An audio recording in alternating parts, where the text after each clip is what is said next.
So, before we get into my talk, I just want to take another moment and be in the silence. That doesn't mean that we have to sit and be silent, but it feels so good. And it's very interesting because the topic of my talk today is who am I? And when I picked out the songs, I kind of sort of didn't know why I picked those songs. Because y'all know, if you've listened to anything I've ever written that or spoke or whatever that word is, I always key off the music. And I'm sitting there going, silence? Who am I? What the heck? Where did all that come from? I don't know. As you know, God tells me these things and I just follow. I do. I pick those songs because he gave them to me. I just went in and boom, boom, boom, there they were, which is so not like me because I usually struggle with what songs I'm going to do. But they just showed up. And so I said, well, okay, I'll go ahead and send the program and I don't know, we'll see what happens. So I wrote my talk and I have to tell you, I'm probably not going to say most of the things I wrote. That's also one of those things that happen. I wake up in the morning and it's like, nope, this is kind of what I want you to do. And so this is what I'm doing. What I did figure out though, is that sitting in the silence is kind of how you reconnect with who you are. And it's been a week for me. Actually, it's been, as Lemony Snicket said in his books, a series of unfortunate events. And I, when I first started writing this talk, it was going to be There Is No Separation, because I was feeling some separation, I was feeling some confusion, there was chaos in my life. And this series of unfortunate events has just been one event after another. And I actually sat down one day and I just said, okay, God, that's enough. I can't do this anymore. And of course, God always answers me and talks to me. I mean, I've been talking to God for years. He says to me, then don't do it. And I'm like, what? Don't do it. I don't want to do it. He goes, well, don't do it. And I'm like, okay. Took me a while, to figure out what that one meant. Well, what he was trying to tell me is that I don't have to look at it as a series of unfortunate events. And I also don't have to have all those unfortunate events in my life. So I'm talking to my practitioner, one of my practitioners, I have to say, and I'm maybe I was whining slightly. I don't know, I'm only human. I do whine once in a while. And he says, well, here's the thing. You're confused. You're not confused where you live and where you really are. But that level, that human level, you're confused. So you need to get back to basics. He always sends me back to basics. There's something just about that, It's either Troward or it's Science of Mind. Well, this time it's Science of the Mind. I believe it's chapter 7, which is a summary of the whole first section, which talks about the triune nature of God, which surprisingly, or maybe not so surprisingly, because this is the way the whole thing works, that's exactly what we're talking about in our class Beyond Limits. So it was just extremely interesting as I read through it, because the truth is there's spirit, there's soul, which does what spirit tells it to do, and there's the body, which is the form. And so what I'm paying attention to at the moment are the effects, which is the body. I'm not listening to spirit. I'm not controlling my own thinking. That doesn't mean I'm bringing all these things on myself. It certainly doesn't mean that. But it does mean that there's a better way. There's a much better way. And for me, that better way is going to the silence. And I have to tell you why that's hard for me. And I wasn't going to share this today because it's pretty personal. I shared it the other night in the class, but I've always been slightly afraid to meditate. And knowing how important meditation is, that's kind of been a big thing. It's not that I can't meditate, I do, but there are certain things I have to do to get myself there. So I'm asking myself, why? Why is this an effect that I have? And it goes back, believe it or not, back, all these things go back to something that happened or something, some little voice in your head. So when I was about, I want to say 12, my mother had a Ouija board. And we would pull that Ouija board out. And it was a very interesting thing because you put your hands, if you never used a Ouija board, you put your hands on this little plastic thing and it goes to letters and it spells out whatever you ask at something, or you just let it go.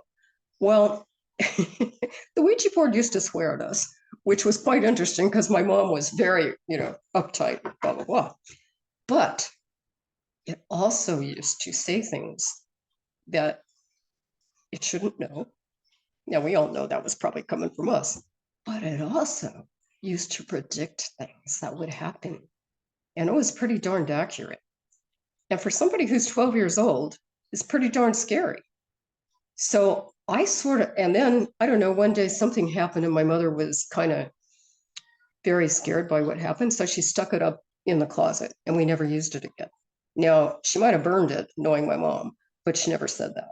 So I think that lingers in my mind is like, oh, if I'm quiet and if I let those voices come through, then something scary is going to happen to me, and I don't want to let that happen. So I don't know if any of you have this problem. I might be the only one who has a problem meditating, but I'll tell you what happened and how I got around that and how I sometimes forget how I got around it. I had a practitioner who's still another one of my practitioners. I have two practitioners. She said, when you start to meditate, wrap yourself in a bubble, a pink bubble that nothing can get through. Because the truth is, nothing has to get through. God is right where I am. So that pink bubble protects me from those quote, quote, scary bad things. And God is right where I am inside that bubble. So I can connect with God without those scary things. So I did that for a while and it worked. And then I got into a space where I was okay meditating. And I meditated every morning, which is a good thing to be on a schedule. I meditated every morning and I was able to do that connection. But I have to tell you again, there was something scary there because I connected so deeply that I wasn't even here. And in the back of my mind, there was what happens if I never come back? Now, I know that's odd, but you'd have to know my background, and that's probably a story from another day. But that feeling, that connection, oh my goodness. And it doesn't happen all the time. I mean, it's always there, but I don't always connect to it all the time. But when I do, it's that same feeling that I had when I was standing at the top of the Arc de Triomphe. And I looked out, and there's all these little, down below, there's all these people, all these little things floating around. And I looked around at the people next to me, and I'm just thinking, oh my God, there is only one. Now, I don't know what it was about the Arc de Triomphe or the Paris or the people, but I felt in that moment, I felt God.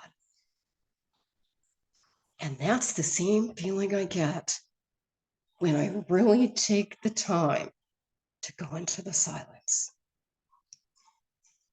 Because as Jack Feller said in that song, in the silence, there is God. And in the silence, I find myself.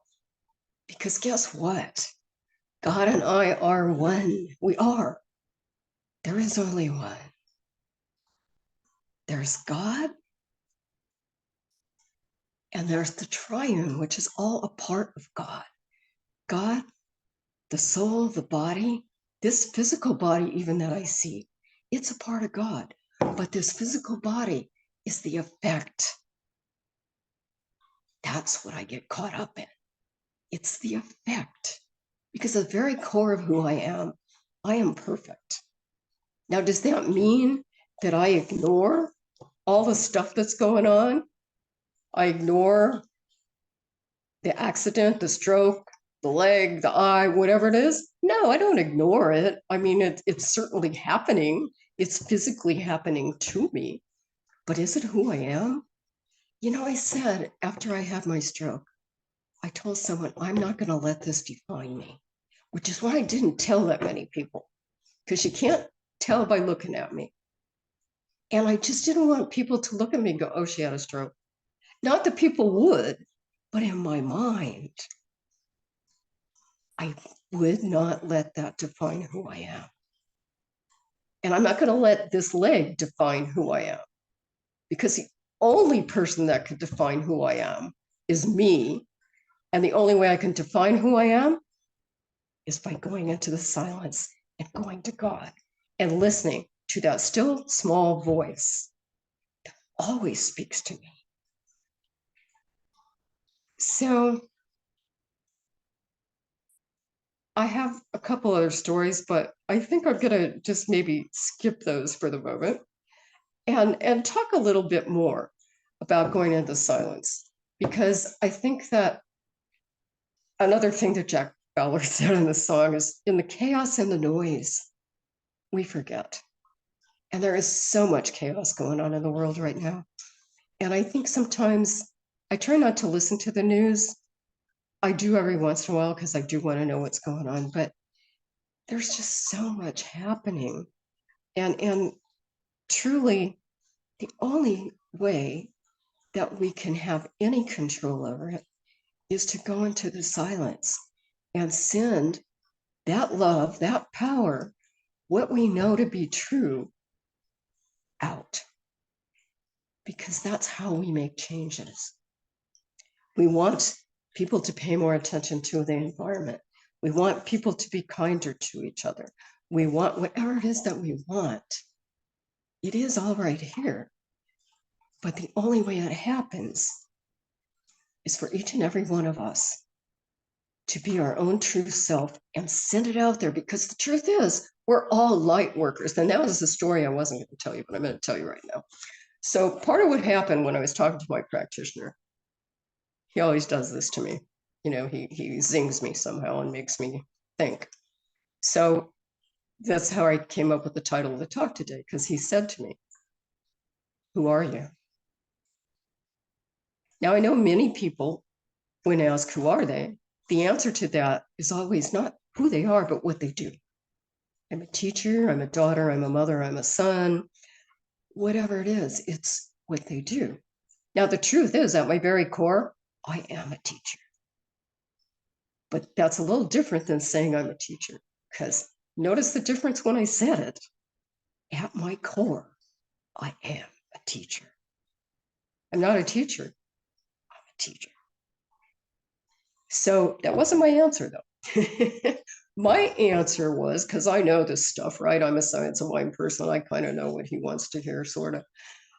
My answer was, I'm a light worker. But I'm not feeling very much light working through me right now.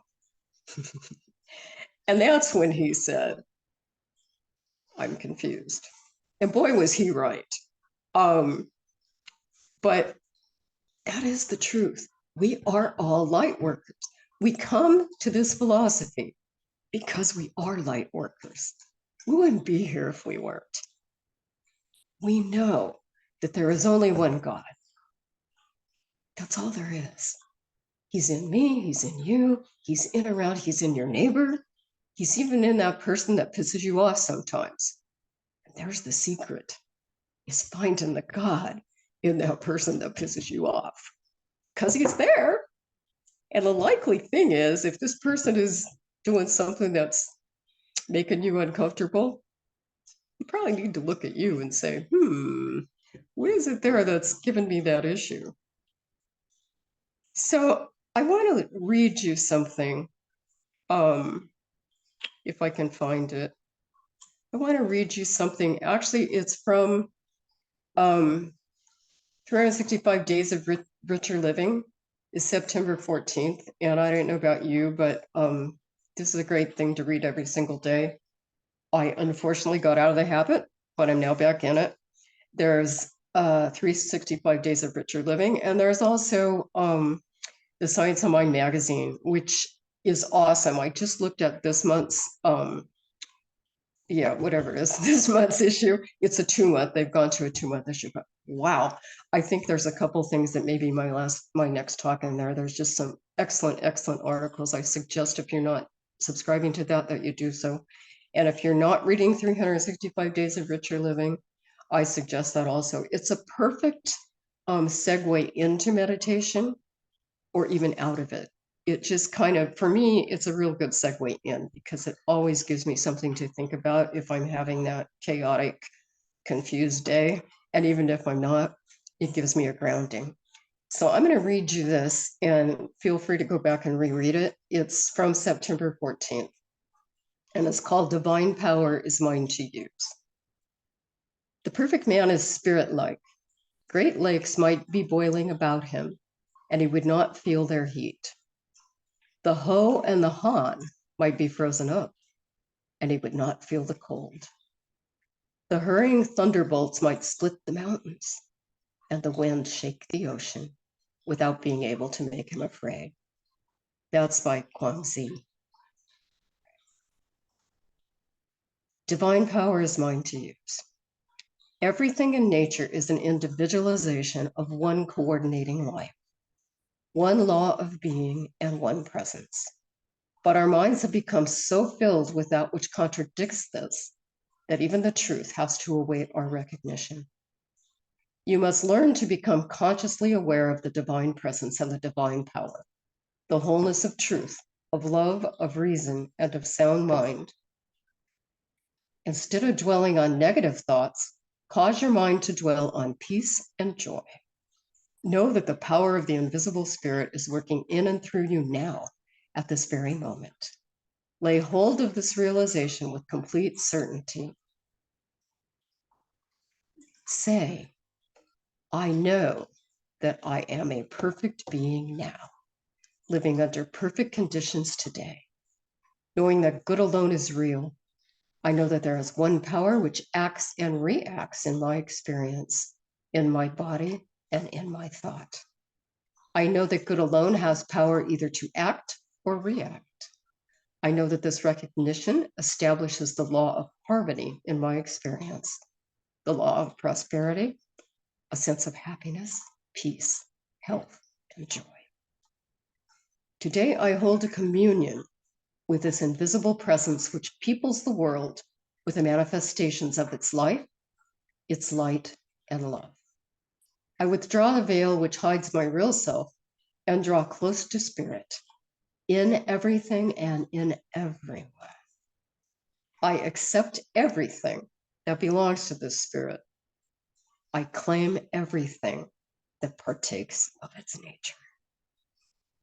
And I would just like to add, I claim the good. And I claim the love. Because God is love.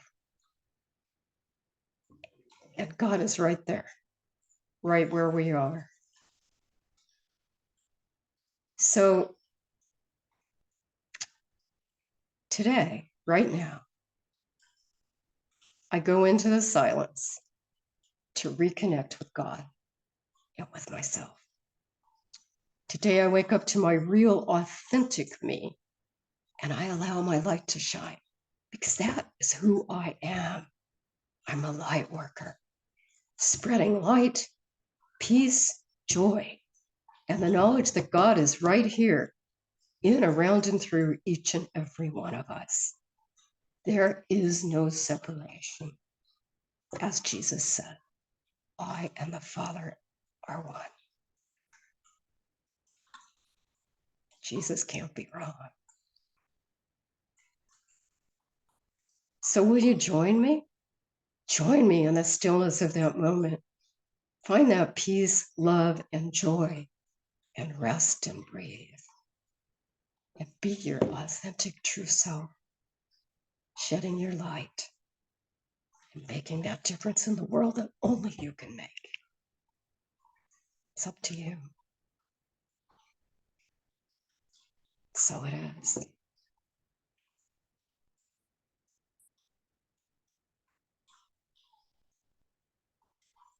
And that's it.